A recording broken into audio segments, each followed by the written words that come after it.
नमस्कार दर्शकों, हिंदू धर्म में श्राद्ध कर्म कांड और पितृ पूजा को विशेष स्थान दिया जाता है। लोगों में प्रचलित मान्यताओं के अनुसार ऐसा माना जाता है कि श्राद्ध समय में पृथ्वी लोक में पितरों के लिए भोजन और जल अर्पित करने से उनकी स्वर्ग लोक में तृप्ति होती है। एक समय की बात है जब ऐसा ही कर्मकांड 600 वर्ष पूर्व के पंडित काशी शहर की गंगा दरिया में कर रहे थे।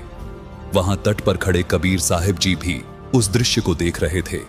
जैसा कि कबीर साहिब जी ने अपने दोहों और लोकोक्तियों के माध्यम से अंधविश्वास और पाखंडवाद पर गहरी चोट दी है, इसी प्रकार से उस समय भी कबीर साहिब जी ने पंडितों के इस भ्रम को तोड़ने के लिए आगे क्या प्रतिक्रिया की और कैसी थी उनकी वो अद्भुत लीला, जानने के लिए देखिए उस समय के पुरातन दृश्य को फिर साक्षात करती हुई ये 2D एनिमेशन वीडियो। एक समय कबीर साहब सुबह के समय गंगा घाट पर चले गए।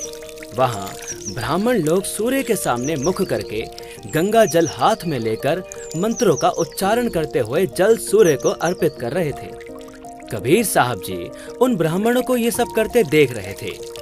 थोड़ी देर बाद कबीर साहब घुटनों पानी तक गंगा नदी में जाकर अपने दोनों हाथों से किनारे पर जोर जोर से पानी फेंकने लगे। ब्राह्मणों ने देखा कि ये कबीर ऐसा क्या कर रहा है। उन्होंने कबीर साहब जी से पूछा, हे कबीर, तू ये क्या कर रहा है?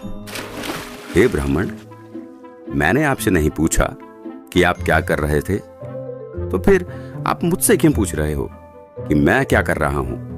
पहले आप बताइए कि आप क्या कर रहे थे। हम तो अपने भूखे प्यासे पूर्वजों को स्वर्ग में जल अर्पित कर रहे हैं।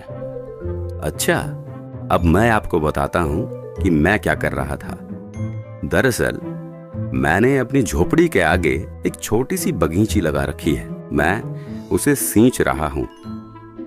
अरे भाई, तुम्हारी झोपड़ी तो यहाँ से काफी दूर है, उसे ये पानी कैसे मिलेगा?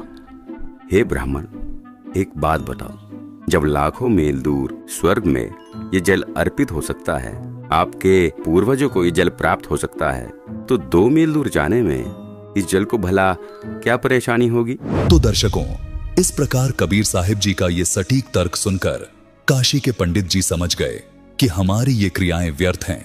कबीर साहिब जी ने उन्हें यहाँ ये भी समझाया कि आप एक ओर तो कह रहे हैं कि आपके पितर स्वर्ग में हैं, दूसरी ओर कह रहे हैं उनको पीने का पानी नहीं मिल रहा, उनको सूर्य को अर्घ देकर जल पार्सल करते हैं। यदि स्वर्ग में पीने के पानी का ही अभाव है तो उसे स्वर्ग नहीं कह सकते, वह तो रेगिस्तान होगा।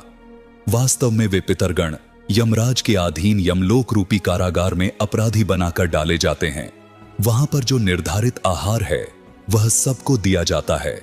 जब पृथ्वी पर बनी कारागार में कोई भी कैदी भोजन के बिना नहीं रहता, सबको खाना पानी मिलता है, तो यमलोक वाली कारागार जो निरंजन काल ने बनाई है उसमें भी भोजन और पानी का अभाव नहीं है।